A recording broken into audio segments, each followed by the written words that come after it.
Maya stepped off the bus with her heavy backpack slung over one shoulder. The summer heat made the air shimmer above the pavement as she looked around for her aunt's car. She hadn't seen Aunt Patricia in nearly 3 years.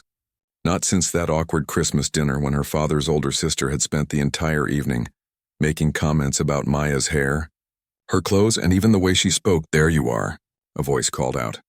Aunt Patricia waved from inside a silver sedan parked across the street. Maya forced a smile and walked over, her curly hair bouncing slightly with each step. She was proud of her curls. After years of straightening her hair to fit in at school, she had finally embraced her natural texture over the past year. Her curls were tight and springy, forming a beautiful cloud around her face that made her feel connected to her mother, who had passed away when Maya was just 7. "My goodness, look at you," Aunt Patricia said as Maya slid into the passenger seat. Her aunt's eyes lingered on Maya's hair, and her smile tightened just a fraction. "You've grown so much." "Hi, Aunt Patricia," Maya said, trying to sound cheerful. She hadn't wanted to spend the summer with her aunt, but her father had taken a temporary construction job 3 states away. The money was too good to pass up, he'd explained, and Maya was too young to stay home alone for 2 months. Aunt Patricia had been the only option. The drive to Aunt Patricia's house was filled with uncomfortable small talk. Patricia asked about school, about Maya's friends, about her father's job, but there was always something in her tone that made Maya feel like she was being judged. "Your father tells me you're doing well in your classes," Patricia said, glancing at Maya. "That's good. Education is important, especially for everyone these days." Maya nodded, pretending not to notice the pause. She had heard this kind of talk before. The implied surprise that she, a black girl from what her aunt would call that neighborhood, could possibly be doing well in school. Maya's father had warned her about this. "Your aunt means well," he had said, "but she has some old-fashioned ideas. Try not to let them bother you." Patricia's house was just as Maya remembered it. Immaculate, with white furniture that looked like no one ever sat on it, and family photos that somehow didn't include Maya or her father. The guest room where Maya would be staying was small but neat, with pale blue walls and a window overlooking the backyard. "I've cleared out some space in the dresser for your things," Patricia said, hovering in the doorway. "Dinner will be at 6 sharp. I'm making pot roast." Maya thanked her aunt and began unpacking her suitcase. She placed her clothes in the dresser drawers, careful to fold everything neatly. She knew her aunt would comment if she saw anything out of place. From her backpack, she took out a framed photo of her parents on their wedding day. Her mother's smile was wide and bright, her hair styled in beautiful twists adorned with small white flowers. Maya placed the photo on the nightstand where she could see it from the bed. The first few days at Aunt Patricia's house passed in a similar fashion, polite but strained conversations, awkward silences during meals, and Patricia's constant comments that weren't quite insults but didn't feel like compliments either. "You know, Maya, you have such a pretty face," Patricia said one evening as they washed dishes together. "It's a shame no one can see it properly with all that hair in the way." Maya bit her tongue. She had promised her father she would be respectful. "I like my hair this way," she said simply. Patricia sighed. "I'm just saying, there are so many nice hairstyles that would be more manageable, more professional." Maya changed the subject, asking about the neighbors, but the comment stung. Her hair was more than just hair to her. It was a connection to her mother, to her heritage, to the person she was becoming. She had spent years trying to straighten it, to make it behave, before finally accepting and loving it as it was. She wasn't going to let her aunt's comments change that. The tension came to a head on the 5th night of Maya's stay. She had spent the day helping Patricia clean the attic, a hot and dusty job that left Maya's face streaked with dirt and her hair full of dust. After dinner, she took a long shower, washing her hair carefully and applying the leave-in conditioner that kept her curls defined and moisturized. "Maya, it's nearly 10 o'clock, Patricia called through the bathroom door. "What are you doing in there for so long?" "Just washing my hair, Aunt Patricia," Maya called back. "It takes a while." She heard her aunt mutter something about all that fuss before walking away. Maya sighed and finished her routine, wrapping her damp hair in a satin scarf to protect it while she slept. That night, Maya fell into an exhausted sleep almost immediately. The day's work in the attic had tired her out completely. She didn't hear her bedroom door open. She didn't feel the gentle tug as the satin scarf was removed from her head. and she didn't see the look of determination on Aunt Patricia's face as she took out a pair of scissors from the pocket of her robe. "This is for your own good," Patricia whispered to herself. "You'll thank me later." The soft snipping sound of the scissors cutting through Maya's curls mixed with the sound of the air conditioner humming in the background.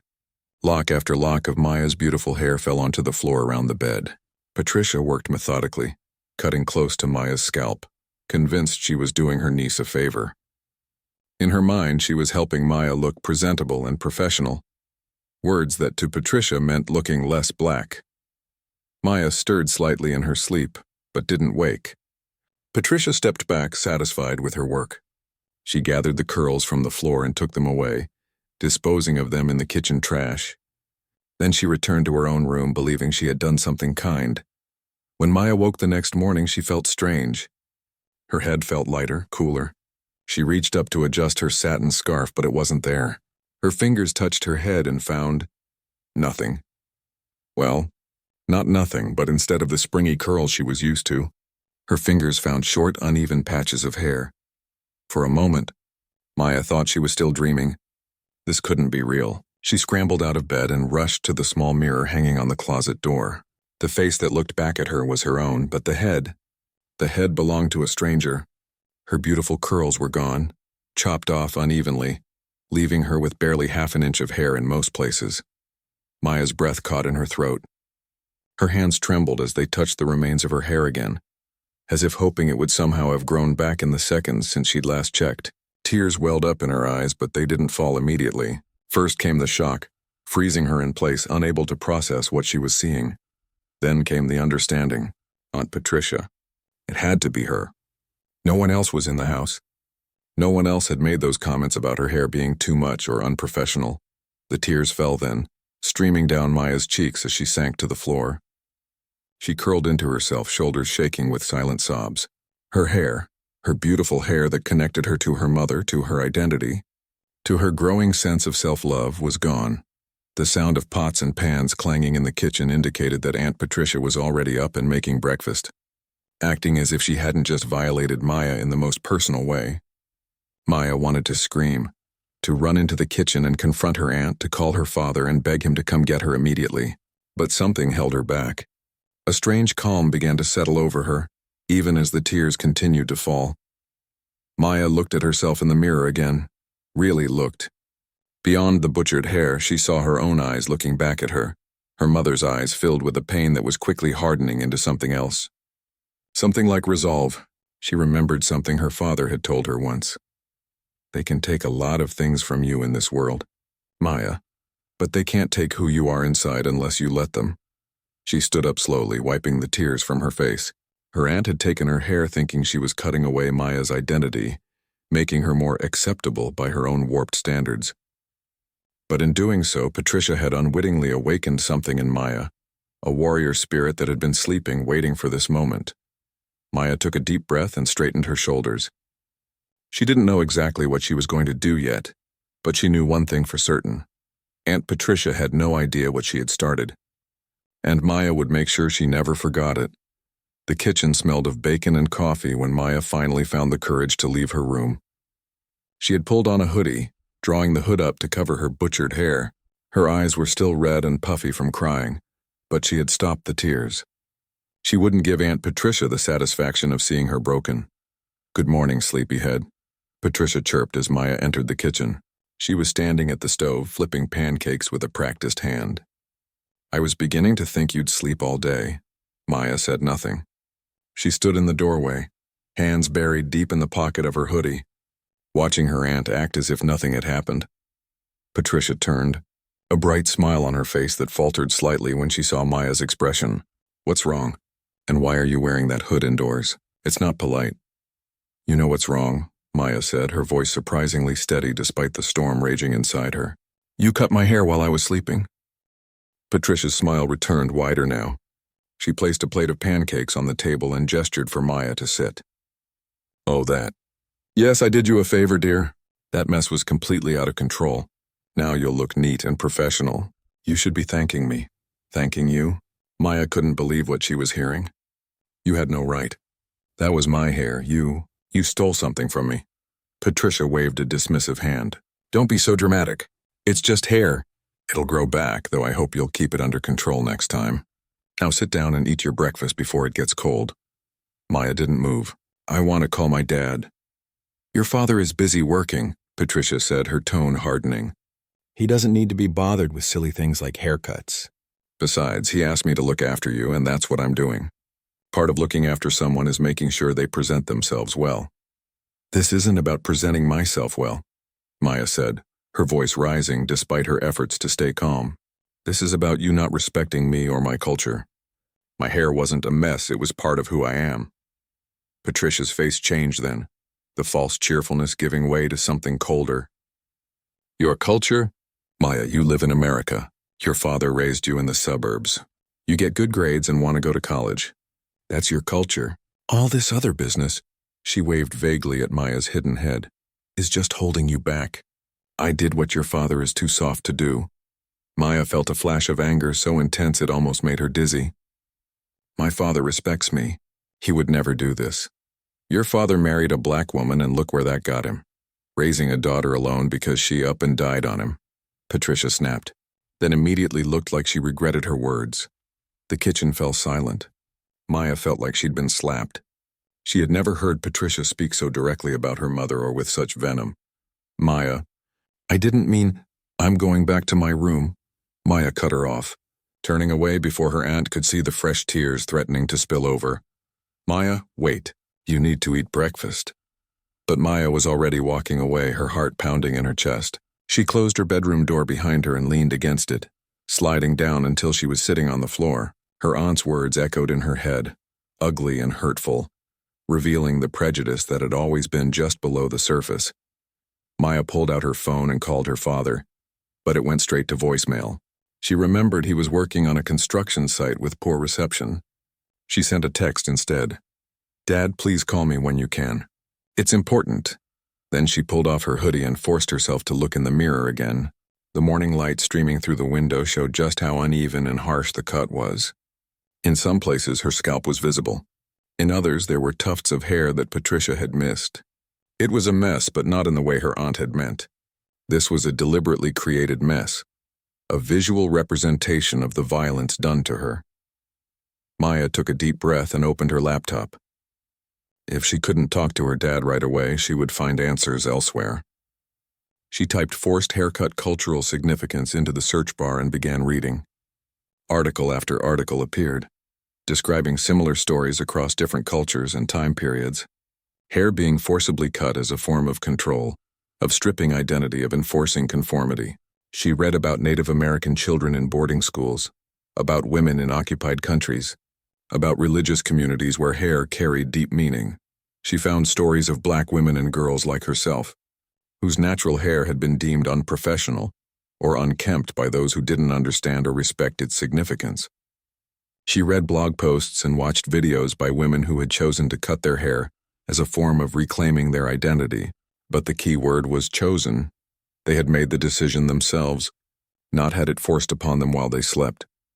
Hours passed as Maya fell down this research rabbit hole.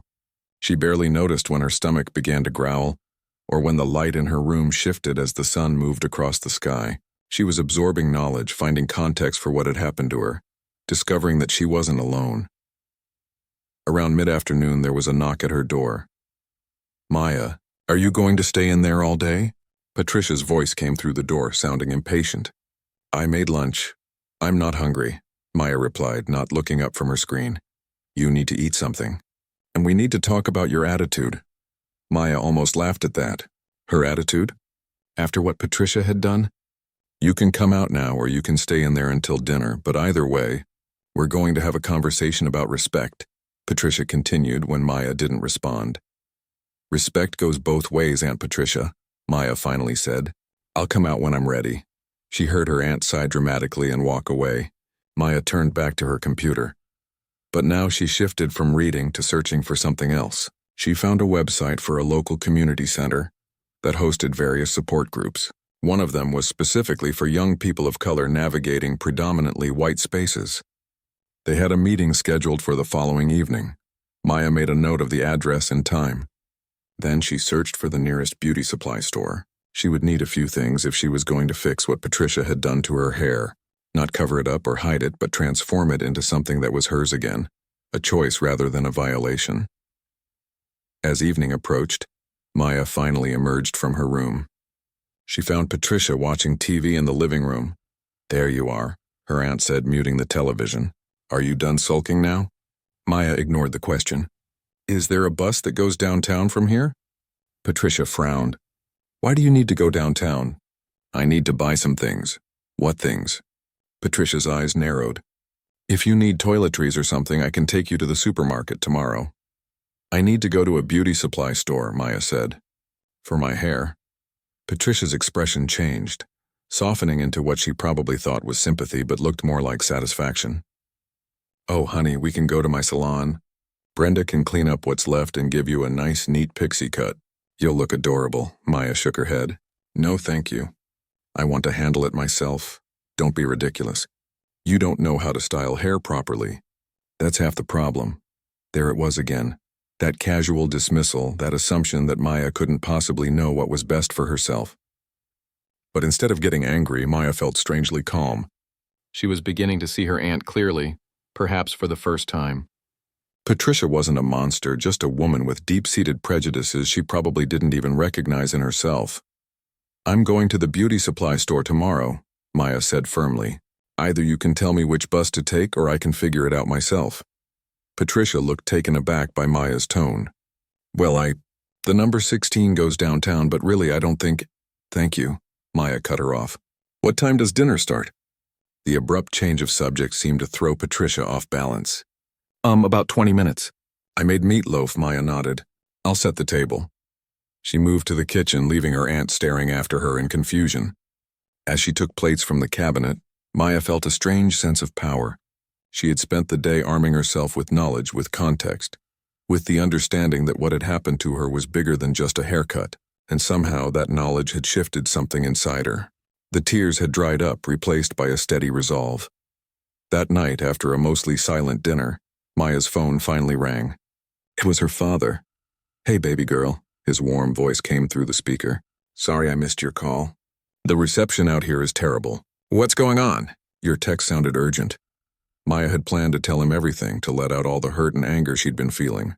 But now, hearing his voice, tired after a long day of physical labor, she hesitated. He was 3 states away. There was nothing he could do right now except worry, and he had enough on his plate.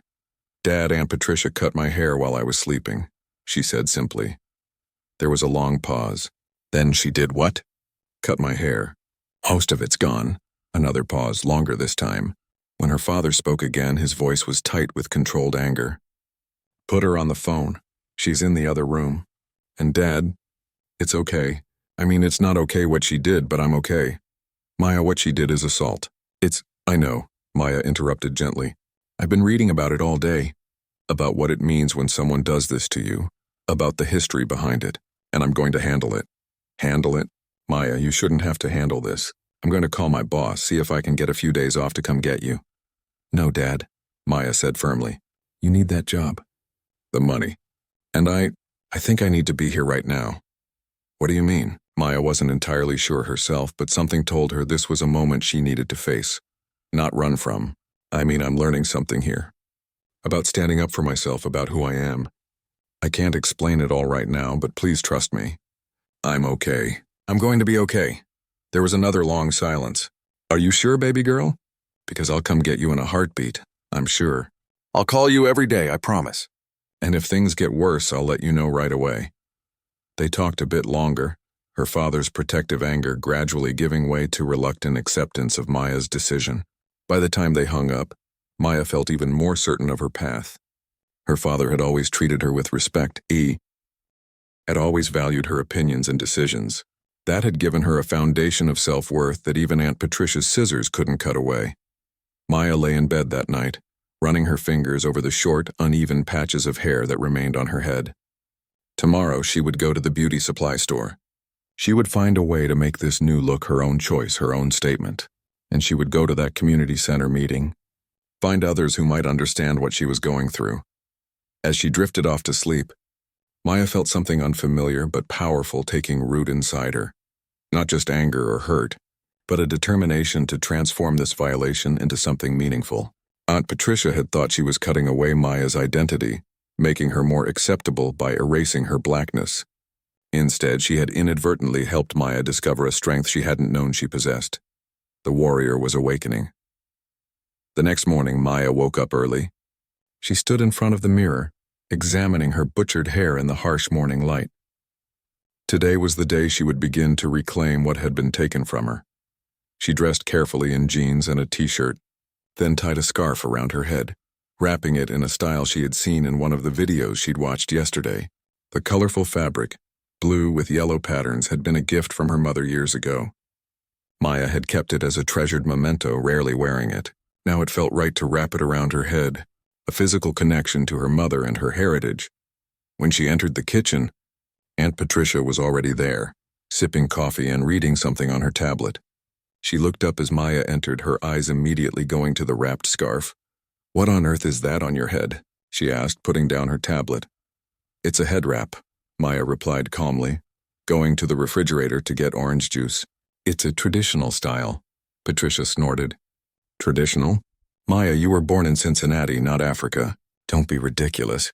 Maya poured her juice without responding to the comment. She had expected this reaction. After all her research yesterday, she understood that Patricia's views weren't unique. They were part of a larger pattern of dismissing and devaluing black culture, of seeing whiteness as the default and everything else as somehow foreign or lesser. "I'm going to the beauty supply store today," Maya said, sitting down at the table with her glass of juice, "and then to a meeting at the community center." Patricia frowned. "What meeting? What community center?" "It's a youth group," Maya said, not elaborating further. She didn't owe her aunt all the details of her life, especially not after what she had done. "Maya, I don't think you should be running around town by yourself. It's not safe. I'll be fine. The bus goes straight there and the center is in a good neighborhood." Patricia's frown deepened. "I really think you should just let me take you to my salon. Brenda could fix your hair properly, give you a nice style that won't draw so much attention." Maya met her aunt's gaze steadily. "I don't need Brenda to fix me. I'm not broken." Patricia sighed dramatically. "That's not what I meant. I just think you'd look so much prettier with a nice, neat hairstyle instead of whatever this is." She waved vaguely at Maya's wrapped head. "This is my culture, Aunt Patricia, and it's beautiful." Patricia rolled her eyes. "There you go with that culture talk again. Maya, look around you. Do you see anyone else in this neighborhood wearing things like that on their heads? Do you think you'll fit in at a good college or get a good job looking like that? If a college or job doesn't want me because of how I look, then they don't deserve what I have to offer," Maya said simply. Her aunt's eyebrows shot up. "Well, aren't you full of yourself? This is the real world, Maya. People judge you on how you present yourself. I'm just trying to help you navigate that reality." Maya finished her juice and stood up. "I understand that people judge, but I get to decide whether their judgment matters to me. I'll be back later this afternoon." Before Patricia could respond, Maya left the kitchen.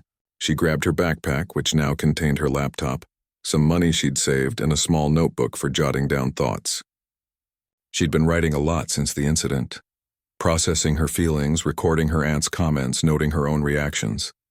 It helped her make sense of what was happening. The summer heat hit her like a wall as she stepped outside. The bus stop was a few blocks away, and Maya walked briskly, mentally rehearsing what she needed to buy at the beauty supply store.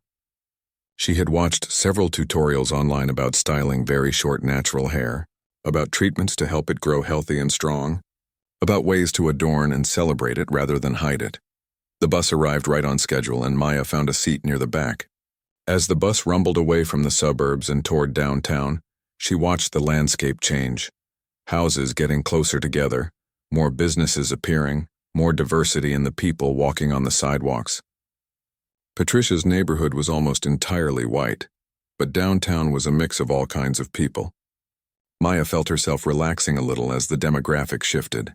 The beauty supply store was small but well-stocked. A bell jingled as Maya pushed open the door, and a woman behind the counter looked up and smiled. "Good morning," she greeted Maya. "Can I help you find anything?" The woman was black with beautiful locks that cascaded down her back. Maya hesitated, suddenly feeling exposed despite her head wrap. I need some things for very short hair," she said finally. "Natural hair. It was cut recently." Something in her tone must have communicated more than her words because the woman's smile softened into something more understanding. "Let me guess. Big chop?" she asked, referring to the practice of cutting off chemically straightened hair to start fresh with natural growth. Maya shook her head slightly. "Not exactly. It wasn't my choice." The woman's expression changed, a flash of recognition crossing her features. "I see. Well, let's get you set up with everything you need. I'm Denise, by the way." "Maya." Denise came out from behind the counter and led Maya through the store, asking questions about her hair texture and what styles she was interested in trying. She showed Maya special moisturizers for very short hair, edge control for when it started to grow out, and a collection of colorful scarves and head wraps similar to the one Maya was wearing. "These are gorgeous," Maya said, running her fingers over a deep purple fabric with silver threads woven through it, "aren't they? My sister makes them. Each pattern has meaning in various African traditions. This one, for instance, is inspired by Adinkra symbols from Ghana." Maya's eyes widened. "Really? Could you tell me more about that?" Denise smiled. "Of course. And if you're interested in learning more about cultural hairstyles and their significance, you should check out the Natural Hair Workshop at the Community Center next weekend. I help run it." "There's a workshop about natural hair?" Maya asked, excitement building in her chest. "Absolutely. It's part of a larger program about cultural heritage and identity.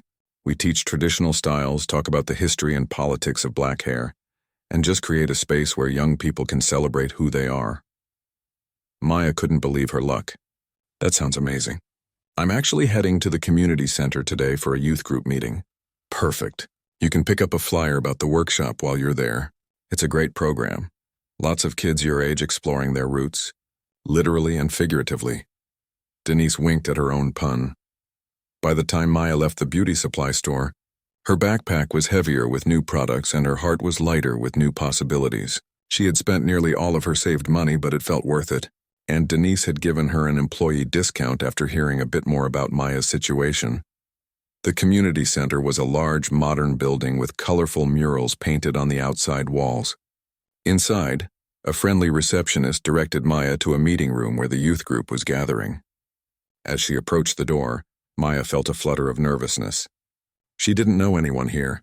What if they didn't accept her? Taking a deep breath, she pushed open the door.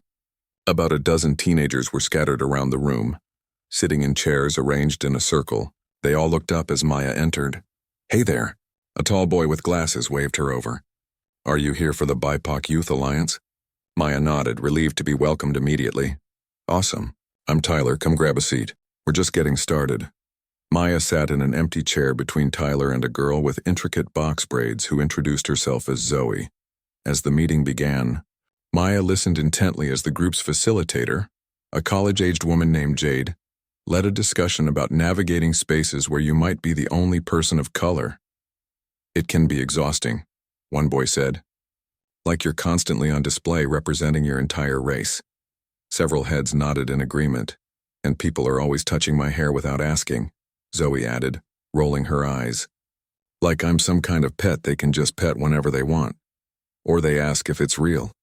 Or how I wash it," another girl chimed in. Maya listened, amazed by how familiar these experiences sounded, even though she'd never discussed them with anyone before. When there was a pause in the conversation, she gathered her courage and raised her hand. I have something to share, if that's okay," she said hesitantly. Jade smiled encouragingly. "Of course. That's what we're here for." Maya took a deep breath and unwrapped the scarf from her head, revealing the uneven patches of hair underneath. "My aunt cut my hair while I was sleeping 2 nights ago. She thought she was fixing me, making me look more professional and acceptable." A shocked silence fell over the group, followed by murmurs of outrage and sympathy. "She did that? Without your permission?" Zoe asked, her voice rising in anger. Maya nodded. "She doesn't see anything wrong with it. She thinks she did me a favor." "That's assault," Tyler said firmly. "Seriously, that's not okay." "I know," Maya replied. "But I'm stuck living with her for the summer while my dad is away for work, and I'm trying to figure out how to, I don't know, take back control? Make this my choice somehow instead of hers?" Jade leaned forward in her chair. "First of all, Maya, I'm so sorry that happened to you. That's a serious violation, and your feelings about it are completely valid. Others in the group nodded in agreement.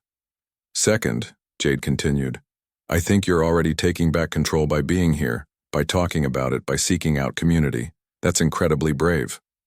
And we can help you style what you've got, Zoe added, examining Maya's head with a professional eye. I do my little sister's hair all the time. We can make it look intentional, make it yours.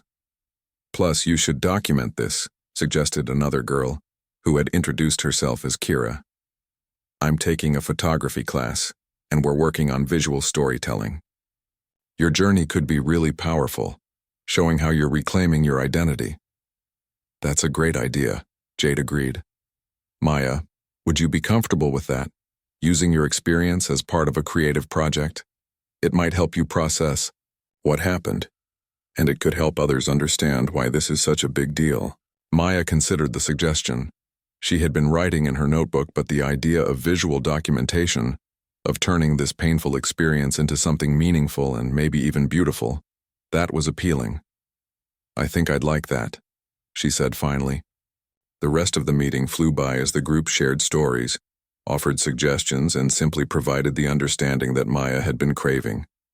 By the time it ended, she had exchanged phone numbers with several new friends, had a standing invitation to Zoe's house to work on her hair, and had scheduled a photography session with Kira for the following week. As Maya prepared to leave, Jade pulled her aside. I just want to check in. Are you safe at your aunt's house? What she did was a form of abuse, and if you need help. I'm okay, Maya assured her. My dad checks in with me every day, and I can call him if things get worse. But thank you for asking. Jade gave her a card with her phone number. Call me anytime, day or night, if you need to talk or if you don't feel safe. And know that what you're doing, finding community, seeking understanding, reclaiming your narrative, that's real strength. That's what being a warrior is all about. Maya tucked the card into her pocket, warmth spreading through her chest at Jade's words. As she left the community center and headed for the bus stop, she realized she was smiling for the first time in days. Her head was still wrapped in the colorful scarf, but now it didn't feel like she was hiding. It felt like she was making a statement. On the bus ride back to her aunt's house, Maya opened her notebook and began to write. Words flowed from her. Pen, a poem taking shape on the page. They thought they could cut away who I am, not knowing that identity runs deeper than hair. With each snip of the scissors, they awakened. The warrior who lives in my blood, who speaks through my voice, who sees through my eyes. They gave me wounds, not knowing that warriors wear their scars proudly, each one a story of survival, each one a badge of strength. Watch me rise, transformed by what was meant to break me. Watch me shine, illuminated by my own inner fire. Watch me stand, rooted in a heritage they cannot cut away. Maya read the words back to herself, feeling their power. This was just the beginning. She had found her voice, her community, her purpose. And somehow she would find a way to make her aunt understand what she had done, not just to Maya's hair, but to her sense of self. As the bus pulled into her aunt's neighborhood, Maya tucked the notebook away and straightened her shoulders. She was returning to Patricia's house, different from the girl who had left that morning. Still wounded, yes, still angry. But now she was something else too, something stronger and more certain. The warrior was no longer just awakening. She was fully alert, eyes open, ready to fight for her dignity and her truth. The weeks that followed were a time of transformation for Maya. Each day she grew more comfortable with her new appearance and more confident in her voice. The connections she had made at the community center blossomed into genuine friendships. She spent afternoons with Zoe, learning how to care for and style her slowly growing hair. She worked with Kira on the photography project, documenting her journey through powerful black and white portraits that captured both her vulnerability and her strength. At home, things with Aunt Patricia remained tense but had settled into a kind of uneasy truce. Maya was polite but distant, spending as much time as possible at the community center or with her new friends. Patricia seemed almost relieved by Maya's absence, though she occasionally made comments about Maya's growing collection of colorful head wraps, or questioned her about the type of people she was spending time with. I just want to make sure you're being safe, Patricia would say, a crease between her eyebrows. That neighborhood isn't the best. The community center is perfectly safe, Maya would respond evenly. And my friends are good people. She didn't elaborate further, didn't try to justify or explain. She had learned that some battles weren't worth fighting, that some minds wouldn't change no matter what evidence was presented. Instead, she channeled her energy into the things that mattered: her own healing, her creative expression, her growing sense of purpose. Today was different, though. Today was the day of the natural hair workshop that Denise had told her about, and Maya had decided to invite Patricia to attend with her. It wasn't that she expected a miraculous change in her aunt's attitudes, but something in Maya felt it was important to at least try to build a bridge. Aunt Patricia? Maya stood in the doorway of the living room where her aunt was arranging flowers in a vase. Patricia looked up, clearly surprised by Maya's approach. They had been speaking to each other only when necessary for days. Yes? There's a workshop at the community center today, about natural hair care and cultural hairstyles, I thought. Maybe you'd like to come with me? Patricia's eyebrows rose. A hair workshop? Maya, I've been doing my own hair for 40 years. I don't need a workshop. It's not just about hair techniques, Maya explained patiently. It's about understanding the cultural and historical significance of different styles. About why what you did to me was so hurtful. Patricia's expression hardened. I see. So this is an ambush. You want to drag me to some place where people will tell me what a terrible person I am for trying to help my niece look presentable. Maya sighed. She had expected resistance but had hoped for at least a moment of openness. It's not an ambush. It's an invitation to understand something important to me. To learn why cutting my hair wasn't helping me. It was hurting me. I think you're being overly dramatic about the whole thing, Patricia said, turning back to her flower arrangement. It's been weeks, your hair is growing back, why can't you just let it go? Because it's not just about my hair, Maya said, her voice rising slightly despite her effort to stay calm. It's about respect. It's about understanding that your way isn't the only right way. It's about recognizing that when you cut my hair, you were trying to cut away part of my identity. Patricia set down the flower she was holding and turned to face Maya fully. Your identity? Maya, you're a 16-year-old girl who was born and raised in Ohio. Your father is a construction worker who happens to be black. Your mother was a school teacher who happened to be black. You go to public school and want to study biology in college. That's your identity. All this other nonsense about cultural, hairstyles and heritage, that's just trendy talk you've picked up from those people at the community center. Maya felt a flash of anger at the dismissive way Patricia said those people, but she kept her voice steady. My blackness isn't something that happens to be part of me. It is me.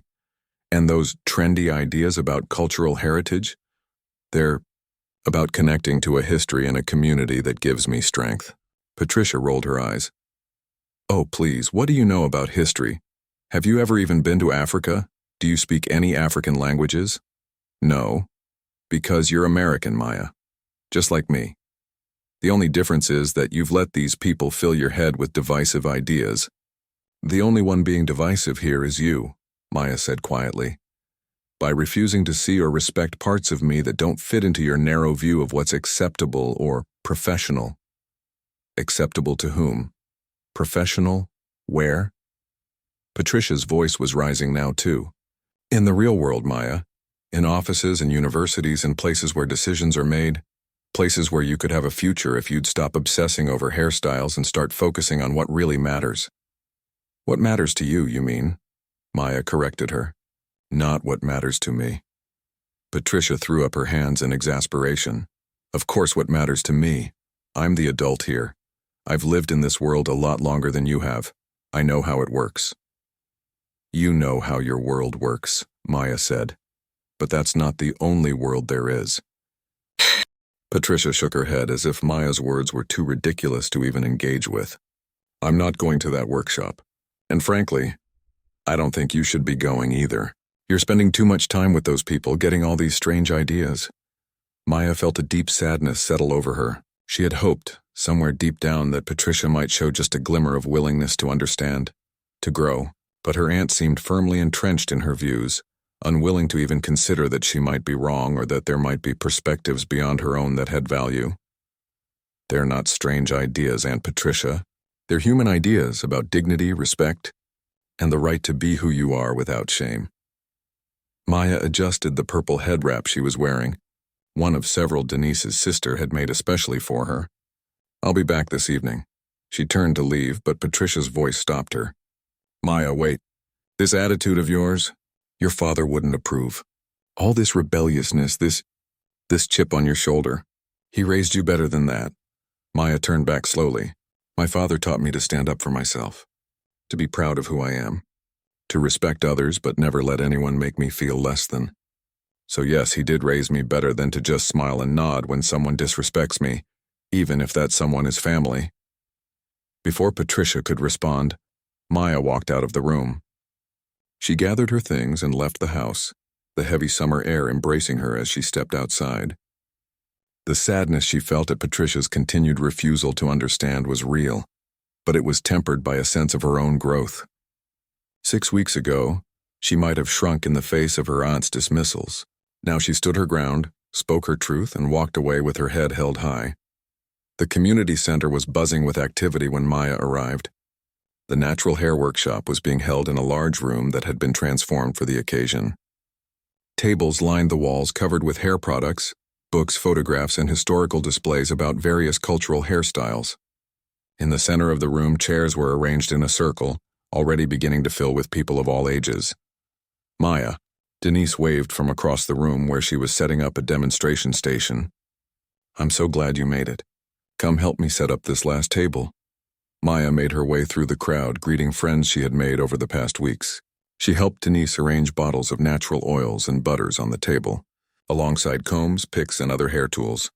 Your hair is coming in nicely, Denise commented, noticing the short but even growth visible at the edges of Maya's head wrap. Zoe had helped Maya even out the haphazard cut Patricia had given her, turning it into a deliberate style that she could work with as it grew. Thanks, Maya said, touching the exposed edges of her hairline. It feels like it's mine again, you know. Like I've taken it back. Denise nodded in understanding. That's what today is all about. Reclaiming our narratives, our histories, our beauty standards. Speaking of which, did your aunt decide to come? Maya shook her head, the sadness returning briefly. No. We actually had a pretty heated discussion about it this morning. She doesn't get it. Doesn't want to get it. Denise squeezed Maya's shoulder sympathetically. I'm sorry to hear that. But you know, change takes time. And some people just aren't ready for certain conversations. I know. I just thought maybe that if you explained it the right way, she'd understand. Denise finished for her. That's a heavy burden to put on yourself, Maya. It's not your job to educate everyone, especially people who aren't open to learning. Maya nodded, acknowledging the truth in Denise's words. I know, but she's family. It just feels important to try. And you did try, Denise pointed out. That matters. But so does protecting your own peace. Before Maya could respond, Jade appeared at her side. Maya, I was hoping to catch you before we start. There's someone I want you to meet. She gestured to a woman standing nearby, tall with elegant gray locks coiled atop her head like a crown. This is Dr. Johnson. She's a professor of African American Studies at the university, and she's our keynote speaker today. Dr. Johnson extended her hand, her smile warm and welcoming. Maya, I've heard a lot about you from Jade and the others. I'm particularly interested in seeing the photography project you've been working on. Maya shook the professor's hand, feeling both honored and slightly overwhelmed. You've heard about my project? Indeed, Dr. Johnson nodded. Jade showed me some of the preliminary images. They're quite powerful. In fact, I'm curating an exhibition at the University Gallery this fall called Embodied Resistance: The Politics of Black Hair. I would love to include your work. If you're interested. Maya's eyes widened in surprise. My work in a real exhibition? But I'm just a young woman with an important story to tell. Dr. Johnson completed her sentence. One that resonates with historical and contemporary struggles for dignity and self-determination. Your visual narrative of having your hair forcibly cut and then reclaiming your identity through community and creativity, that's exactly The kind of story our exhibition aims to tell. Maya was speechless for a moment, trying to process the offer. When she had started this journey, she had been focused solely on her own healing, her own understanding. The idea that her experience could be part of something larger, could speak to others and perhaps even create change, that was both thrilling and humbling. I would be honored, she finally managed to say. Dr. Johnson smiled. Excellent. We can talk more after the workshop. For now, I believe we're about to begin. The workshop itself was even more powerful than Maya had anticipated. Dr. Johnson opened with a lecture on the historical significance of black hairstyles, from ancient African civilizations to the forced head shaving of enslaved people, to the political Black is Beautiful movement of the 1960s, to contemporary natural hair movements.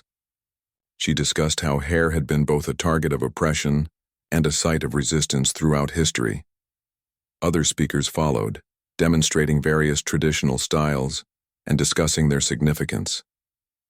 There were hands-on stations where participants could learn techniques, a panel discussion about navigating professional environments with natural hair, and even a section specifically for non-Black allies to learn how to be supportive without being appropriative. Throughout it all, Maya moved from station to station, absorbing knowledge, asking questions, connecting dots between her own experience and the larger historical context. She found herself wishing Patricia could see all this, the community, the scholarship, the beauty, the dignity. But even in her aunt's absence, Maya felt a sense of resolution growing within her. She couldn't force Patricia to understand, but she could strengthen her own understanding, her own voice. As the workshop was winding down, Maya noticed a familiar face at the entrance to the room. Her cousin Lily, Patricia's daughter, was standing there, looking slightly uncomfortable but determinedly scanning the crowd. When she spotted Maya, she waved hesitantly and made her way over. Lily? Maya was genuinely surprised. Her cousin was 5 years older than her, and they had never been particularly close. What are you doing here? Lily shifted from one foot to the other, adjusting her purse strap nervously. I heard you and Mom arguing this morning. I was upstairs, but, well, the walls are thin, and I wanted to see what this was all about. Maya studied her cousin's face, looking for signs of mockery or judgment, but saw only genuine curiosity and perhaps a touch of guilt. Well, you're just in time for the closing session. Want to join?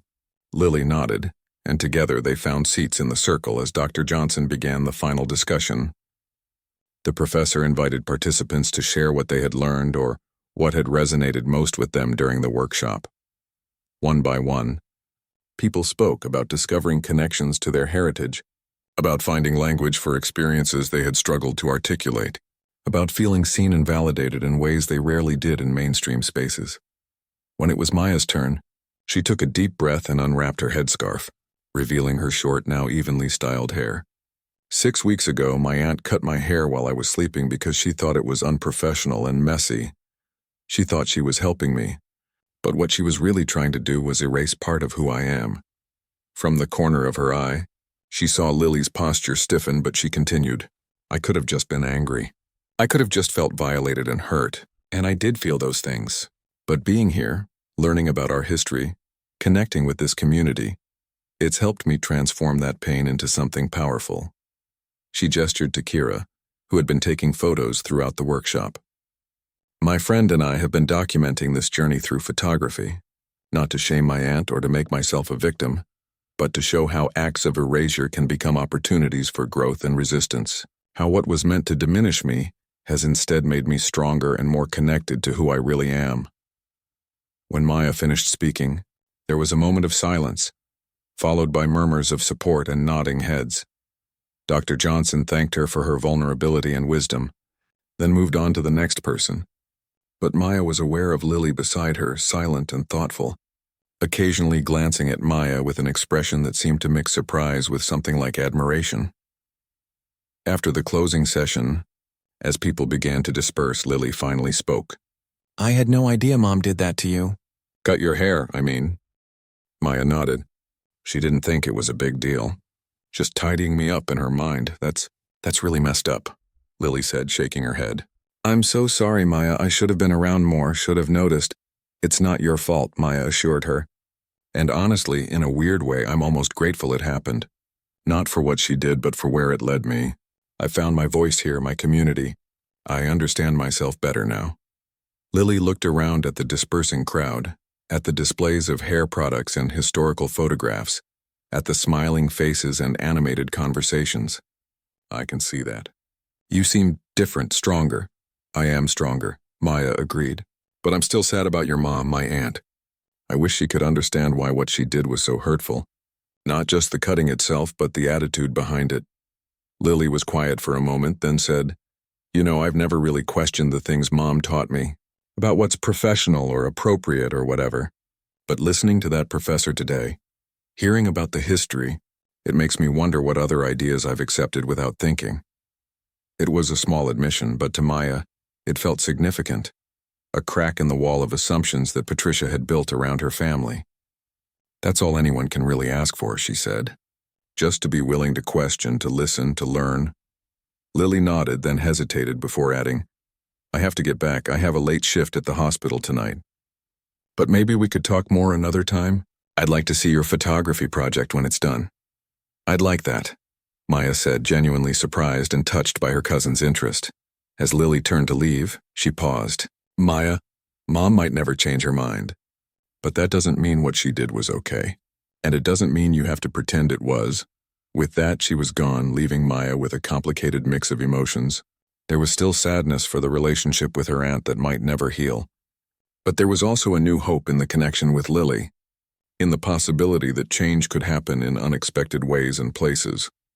That evening, as Maya walked back to Patricia's house, she felt a sense of calm determination. Tomorrow there would be a family dinner. Patricia had invited Lily and her husband over, a monthly tradition. Maya had been dreading it, anticipating the tension and the awkward silences. But now, knowing that Lily had come to the workshop, that she had listened and learned and questioned, Maya felt less alone. The confrontation that was coming, because Maya had decided it was time for one, would not just be for herself. It would be for all the unspoken hurts that had been brushed aside in the name of family harmony, all the microaggressions that had gone unchallenged. She touched her head wrap, feeling the short hair beneath it that was growing stronger and healthier each day, just like her. The kitchen smelled of roast chicken and herbs as Maya helped set the table for the family dinner. Aunt Patricia moved efficiently around the space, checking the oven, stirring sauces, and arranging vegetables on a serving platter. They worked in relative silence, the tension between them now familiar and almost comfortable in its predictability. "Lily seemed different when I talked to her yesterday," Patricia commented, breaking the silence. "Distracted. Did something happen at the hospital?" Maya carefully placed the last fork on the table before answering. "She came to the workshop at the community center, the one about natural hair and cultural identity." Patricia's hands stilled for a moment before resuming their work. "Did she now? I wasn't aware you two were in touch." "We weren't," Maya said simply. "She overheard our argument and decided to come see for herself what it was all about." Patricia's lips thinned into a tight line. "I see. And I suppose you filled her head with all those same ideas about how terrible I am for trying to help you look presentable." Maya shook her head. "I didn't have to say anything about you. The workshop wasn't about you, Aunt Patricia. It was about understanding the cultural and historical significance of black hairstyles. It was about respecting different forms of expression and identity, and criticizing people like me who don't subscribe to all that nonsense," Patricia added sharply. Maya felt a familiar frustration rising but kept her voice level. "No one even knew who you were. I shared my experience of having my hair cut without my permission, but I didn't use your name or try to make you into a villain. This isn't about demonizing you. It's about understanding why what you did was harmful." Patricia turned fully to face Maya now, her expression a mix of defensiveness and genuine confusion. "Harmful? Maya, I cut your hair. I didn't hit you or starve you or lock you in a closet. I made a messy situation neater. How is that harmful?" The doorbell rang before Maya could respond, saving them from escalating the conversation further. Patricia wiped her hands on a dishcloth and went to answer it, leaving Maya alone in the kitchen for a moment. She took a deep breath, centering herself. Tonight wasn't about winning an argument or making Patricia admit she was wrong. It was about speaking her truth clearly and calmly, about standing in her power. Voices from the front hallway announced the arrival of Lily and her husband, David. Maya heard greetings being exchanged, Aunt Patricia cooing over how tired Lily looked and asking pointed questions about when they might expect grandchildren. Then footsteps approached the kitchen and Lily appeared, followed by a tall man with kind eyes and a warm smile. "Maya!" Lily greeted her with more enthusiasm than usual, stepping forward to give her a quick hug. "I'm glad you could join us tonight. This is David, my husband." David extended his hand. "Nice to finally meet you, Maya. Lily's talked a lot about you." Maya shook his hand, surprised by the comment. "She has?" "Just recently," Lily admitted with a small smile. "But yes, I have." Patricia bustled in behind them. "Well, isn't this lovely? The whole family together. David, can I get you a drink? Wine? Beer?" As Patricia took drink orders and shooed everyone toward the dining room, Maya caught Lily's eye. There was something there, an understanding, a solidarity that hadn't existed before. It gave Maya strength for what was to come. Dinner began pleasantly enough, with conversation focusing on Lily's work as a nurse and David's recent promotion. Patricia was in her element as hostess, making sure everyone's plate was full and steering the conversation toward safe topics. Maya participated minimally, responding when spoken to but otherwise observing the family dynamics with new awareness. It was during dessert, a homemade apple pie with vanilla ice cream, that the conversation finally turned to Maya. "So, Maya," David said, "Lily tells me you're involved in some kind of photography project. That sounds really interesting." Maya nodded, setting down her spoon. "Yes, it's a collaboration with a friend from the community center. We've been documenting my journey after having my hair cut without my permission." The table fell silent. David looked confused, glancing between Maya and Patricia. Lily watched attentively, her expression supportive but cautious. Patricia laughed nervously. "Oh, Maya, you're still going on about that. I thought we'd moved past all that drama." "It's not drama, Mom," Lily said quietly. "It's actually a serious violation." Patricia's eyes widened at her daughter's unexpected intervention. "Lily, not you too. I simply helped Maya look more presentable. You should have seen the state of her hair before." "I did see it," Lily countered. "At Christmas. It was beautiful. Curly and full and healthy." Patricia waved a dismissive hand. "It was wild and unprofessional. I did her a favor." "You didn't ask," Maya said, her voice steady and clear. "You cut my hair while I was sleeping without my consent." "That's not a favor. That's a violation. And it's not just about the cutting itself," Lily added, surprising Maya with her support. "It's about the assumptions behind it. About what you consider professional or presentable and why." David was looking increasingly uncomfortable. "I'm sorry, but I think I'm missing something here." "Patricia, you cut Maya's hair while she was asleep?" Patricia flushed slightly. "I tidied it up a bit, yes. It was a mess, and Maya wasn't doing anything about it." "It wasn't a mess," Maya said firmly. "It was my natural hair texture. And I wasn't doing nothing about it. I was taking care of it in ways that are appropriate for my hair type." "Ways you never bothered to learn about or understand," Lily added, looking directly at her mother. Patricia's flush deepened. "I don't understand why you're both attacking me like this. I was trying to help." "We're not attacking you, Aunt Patricia," Maya said. "We're trying to help you understand why what you did was hurtful. Not just to me, but to what my hair represents, my connection to my mother, my heritage, my identity." "All this talk about identity and heritage," Patricia scoffed. "You're American, Maya, just like the rest of us." "Being American doesn't erase my blackness," Maya responded. "It doesn't erase the cultural significance of my natural hair, or the history of people trying to control and change black bodies to fit white standards of beauty and professionalism." David cleared his throat. "I think I'm beginning to understand." "Patricia, would you ever cut Lily's hair while she was sleeping?" Patricia looked startled by the question. "Of course not. That's completely different." "How is it different?" David pressed gently. Because, Patricia faltered, then rallied. "Because Lily's hair is naturally straight and smooth. It's easy to maintain and looks professional without any special effort. And that standard of professional, where does it come from?" Maya asked. "Who decided that straight hair is professional and natural curls aren't?" Patricia opened her mouth to respond, then closed it again, looking genuinely perplexed. It was clear she had never questioned these standards before, had simply accepted them as objective truth rather than cultural constructs. Lily leaned forward. Mom, I went to that workshop yesterday. I learned things I never knew, about the history of discrimination against natural black hair, about laws that only recently changed to protect people from being fired or not hired because of their natural hairstyles, about the psychological impact of being told your natural features are somehow unprofessional or messy. There are deeper issues here than just a haircut, David added thoughtfully. It's about respect, about whose standards we're using and why, about who gets to decide what happens to someone else's body. Patricia looked from face to face, finding no allies at the table. So I'm the villain here? The racist aunt who traumatized her niece with a pair of scissors? No one is calling you a villain, Aunt Patricia, Maya said gently, or even calling you racist. We're asking you to consider that your actions, however well-intentioned you thought they were, came from unexamined assumptions about what kinds of appearances are acceptable or valuable. And those assumptions, Lily added, whether you realize it or not, are shaped by racist standards that have been normalized in our society. Patricia's face crumpled slightly. For the first time since Maya had known her, her aunt looked uncertain, vulnerable. I just wanted to help you fit in, to have an easier time in the world. I know, Maya acknowledged, but fitting in isn't always the goal. Sometimes standing in your truth, even when it's difficult, even when it goes against dominant norms, is more important. And the world is changing, Lily pointed out. The standards you grew up with, Mom, they're being questioned and challenged. That's a good thing. David nodded in agreement.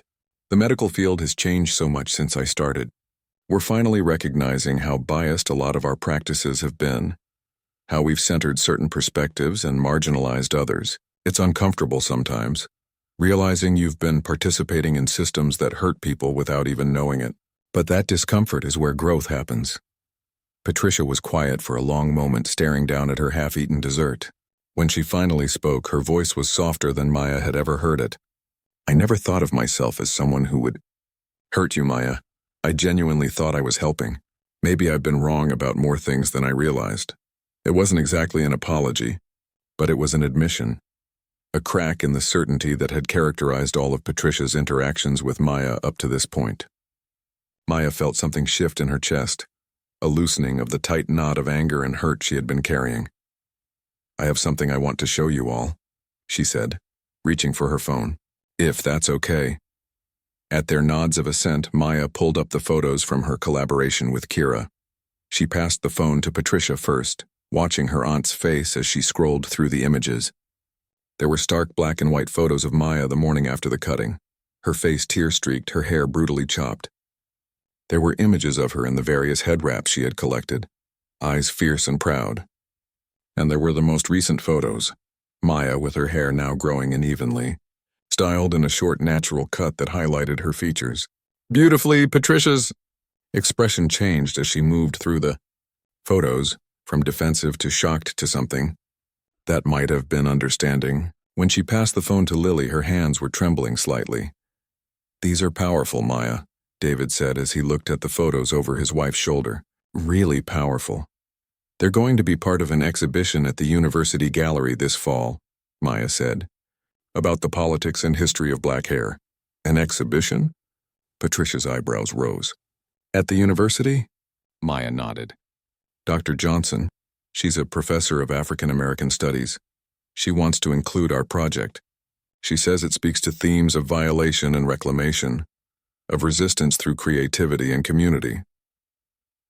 I'd like to go, Lily said firmly, to the exhibition. I want to learn more. Me too, David added. All eyes turned to Patricia, who was staring at the last photo still visible on the phone, Maya standing tall, head uncovered, short natural hair gleaming in the sunlight, a half-smile on her face that spoke of hard-won wisdom. Patricia began, then paused, seeming to search for words. I don't know if I'm ready for all that, but I would like to understand better. About why? About what? She trailed off, then tried again. I'm sorry, Maya, for cutting your hair without asking. I should never have done that, regardless of what I thought about how it looked. It wasn't a perfect apology. It didn't address all the underlying issues, all the harmful assumptions, but it was genuine and it was a start. Maya nodded, accepting it for what it was. Thank you for saying that, Aunt Patricia. The conversation shifted then, moving on to other topics. but something fundamental had changed in the dynamics between them. A door had been opened, if only a crack. Whether Patricia would choose to walk through it remained to be seen, but the possibility now existed in a way it hadn't before. After dinner, as Maya helped clear the table, Lily pulled her aside. "I'm proud of you," she said quietly, "for standing your ground, for speaking your truth so clearly. It couldn't have been easy. It wasn't," Maya admitted, "but it was necessary. Not just for me, but for her too, even if she doesn't see that yet." Lily nodded in understanding. "Change is hard, especially at her age. She might never fully get it, but you've planted seeds tonight, and whatever happens with Mom, know that you've changed at least one person in this family." She pointed to herself with a small smile. "Me." Later that night, as Maya prepared for bed, her phone chimed with a message from her father. "How's it going, baby girl? Any updates?" Maya smiled as she typed her response. "Making progress, Dad, slow and steady. The exhibition is happening, and Aunt Patricia actually apologized tonight. For the cutting, at least." "It's a start." Her father's response came quickly. "That's my warrior. Always knew you had it in you. So proud of you, Maya. Call me tomorrow, okay? Love you." "Love you too, Dad," she typed back, then set her phone aside. Maya stood before the mirror, running her hands over her head. Her hair was growing in nicely now, forming a short, even cap of tight curls. It was different from the style she had before, but she liked it. It suited the person she had become over these summer months.